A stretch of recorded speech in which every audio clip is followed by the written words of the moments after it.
एक आदमी अपने हाथ से उस छोटे से सोने के बाग को साफ कर रहा था। तभी अचानक उसके अंदर से धूल का एक गुबार उठा है। वो कोई आम इंसान नहीं बल्कि एक भयंकर आत्मा थी जिसे 100 सालों से उस सोने के बाग में कैद किया गया था। आज वो फिर से आजाद हो गया था, लेकिन वो किसी की दुआएं या वरदान देने नहीं आया था।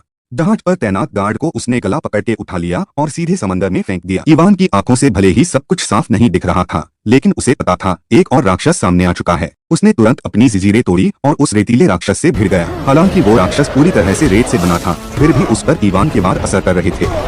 कुछ ही झटकों में उसने उसे जमीन पर गिरा दिया। लेकिन फिर राक्षस को इवान की एक कमजोरी समझ में आ गई, उसकी आंखें ठीक से नहीं देख सकती।